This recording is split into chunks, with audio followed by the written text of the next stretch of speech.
धाकड़ खबर बेखौफसुमा बेबाक अंदाज।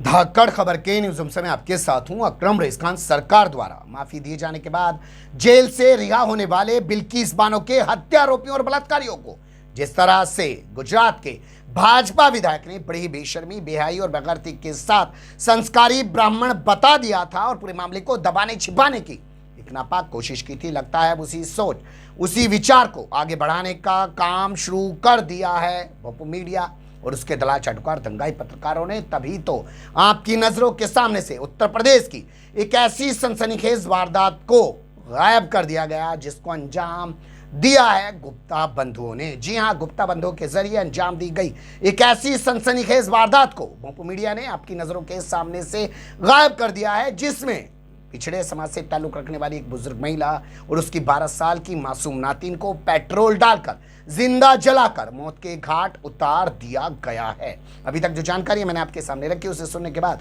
आपके जहन में जो सबसे पहला सवाल उभर रहा होगा वो ये कि कहां पर दिया गया इस वारदात को अंजाम और कौन है ये पिछड़े समाज से ताल्लुक रखने वाली बुजुर्ग महिला और इनकी नातिन, और क्यों इन गुप्ता बंधुओं ने इनको जिंदा जलाकर मौत के घाट उतार डाला है। तो बोलती हुई तस्वीरों की ज़बानी पूरी कहानी आपके सामने रखने जा रहा हूं। चलते हैं खबर की तरफ। जी हां, सबसे पहले आपको खबर से ही रूबरू करा देते हैं। उत्तर प्रदेश का एक जिला है संत कबीर नगर। जिले का नाम जरूर संत कबीर नगर है, लेकिन यहां संतों जैसा कोई काम होता हुआ दिखाई नहीं दे रहा है। वैसे जिले से बड़े स्तर पर जाकर राज्य के लेवल पर सोचेंगे तो आपको पता ही है कि उत्तर प्रदेश में रामराज चल रहा है और रात दिन धार्मिक बातें यहां पर की जा रही है। कहा जा रहा है कि अयोध्या बन चुका है, अब इसके बाद मथुरा और काशी की बारी है। फिर हिमाचल प्रदेश की कोई इमेज नहीं बचेगी, उत्तराखंड की कोई इमेज नहीं बचेगी। धर्म के नाम पर उत्तर प्रदेश की सबसे बड़ी इमेज पूरे देश ही नहीं पूरी दुनिया के अंदर बन जाएगी। तो उसी संत कबीर नगर जिले का एक थाना है खलीलाबाद। खलीलाबाद थाने का एक गांव है कोल्हुआ लकड़ा। इस गांव में एक महिला जिनकी उम्र करीब 65 साल के आसपास बताई जा रही है, नाम था उनका सुराती देवी, उनको जिंदा जलाकर उस समय मौत के घाट उतार दिया गया जब वो अपनी 12 साल की नातिन सुमन के साथ घर में सोई हुई थी। कैसे कैसे पूरी वारदात को अंजाम दिया गया है, पहले एडिशनल एसपी की जमानी सुन लीजिए, फिर आपको बताऊंगा किस तरीके के सवाल इस पूरे मामले को लेकर खड़े हो रहे हैं।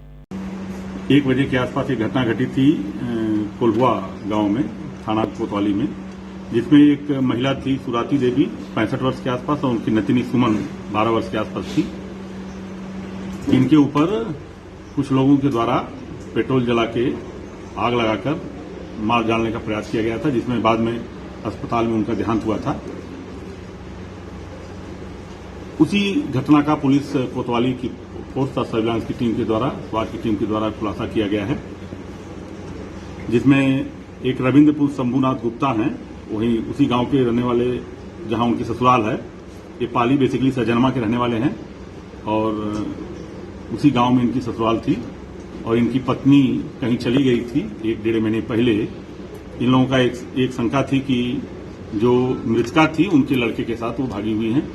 इसी से आक्रोशित होकर इन लोगों ने आग लगाई थी। कौन कौन लोग इसमें शामिल थे, कैसे कैसे कैसे कैसे घटना, जो अभी तक जानकारी प्राप्त हुई है, जो रविंद्र को हमारी सर्विलांस टीम की सहायता से जब जानकारी प्राप्त हुई कि घटना में, और नामजद भी थे, और घटना में जब हम प्रमाणित पा गए कि रविंद्र ही इस घटना के मूल सूत्रधार हैं, तो इनको गिरफ्तार किया गया है, जहां के रहने वाले हैं सजनवा से। और इनसे जब पूछताछ की गई, पूरी घटना का खुलासा हुआ, जिसमें इनके साथ इनके साले बिंदेश्वरी हैं, पुत्र जगदीश निवासी कोल्हुआ लकड़ा के, और एक उनका भांजा है बिक्की उर्फ अज्ञात। इन 3 लोगों ने मिलकर इस घटना को कारित किया है। सबसे मजेदार बात यह है कि तीनों लोग अलग अलग जगहों से आए थे। ये रविंद्र हैं, ये बाराबंकी में रहते हैं, जहां अपने परिवार के साथ रहते थे, और वहीं से इनकी पत्नी गायब हुई हैं, जिसकी गुमशुदगी भी दर्ज है थाने पे। वहां से ये चले हैं अपनी मोटरसाइकिल के साथ। और जो बिंदेश्वरी और बिक्की हैं, ये लोग बाहर रहते थे, बाहर से आए हैं। ये लोग संत कबीर नगर के किसी होटल में रुके हैं, गांव में नहीं गए थे। चूंकि जिस रात को इन्होंने घटना कारित की थी, पानी बरस रहा था और बिजली भी सुन लिया आपने किस तरीके से एडिशनल एसपी ने पूरी जानकारी दी कि कैसे ये लोग 3 अलग अलग जगह से आए, 2 अलग जगह काम करते थे।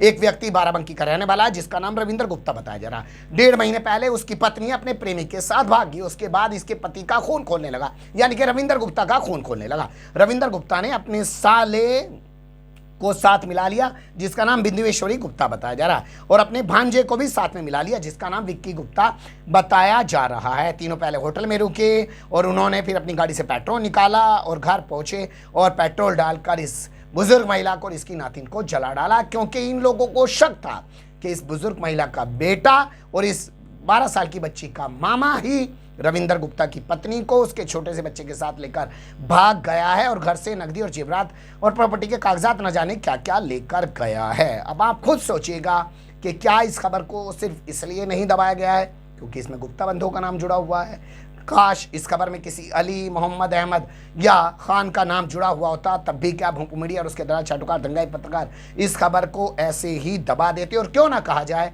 कि जिस तरीके से भाजपा का विधायक बोल रहा था कि वे तो संस्कारी ब्राह्मण हैं, तो ये संस्कारी वैश्य हैं जिन्होंने इस तरीके की घिनौनी वारदात को अंजाम दिया है। आपने ये भी ध्यान दिया होगा कि एडिशनल एसपी ने बताया कि अभी एक पकड़ा गया है, यानी कि रविंद्र गुप्ता पकड़ा गया है, और इसके अलावा दूसरे जो बाकी आरोपी हैं वो अभी फरार हैं, लेकिन कोई ऐसी जानकारी नहीं मिल रही है कि उन पर NSA लगाया जाएगा, UAPA लगाया जाएगा, उनको भगोड़ा घोषित किया जाएगा, उनकी संपत्ति को कुर्क किया जाएगा। क्यों नहीं किया जाएगा आप समझ सकते हैं। वो संस्कारी ब्राह्मण थे और ये संस्कारी गुप्ता बंधु हैं, शायद इसलिए, वरना उत्तर प्रदेश पुलिस का हाल आप जानते ही हैं, एनकाउंटर करके वो गिरफ्तार करती हैं। यहाँ रविंद्र गुप्ता आपको तस्वीरों में सही सलामत खड़ा हुआ दिखाई दे रहा है। पुलिस ने उसका कोई एनकाउंटर करने की भी कोशिश नहीं की है। यहाँ ये भी ध्यान देने वाली बात है कि इस मामले में नामजद मुकदमा दर्ज कराया गया था, लेकिन पुलिस ऐसे वाहवाही लूट रही है जैसे उसने इस पूरी वारदात का खुलासा किया हो। खैर जाने दीजिए, मुद्दा असल में ये है कि इतनी बड़ी घटना से मीडिया ने आपको रूबरू क्यों नहीं कराया, और उस मीडिया ने जिसे मेन स्ट्रीम मीडिया,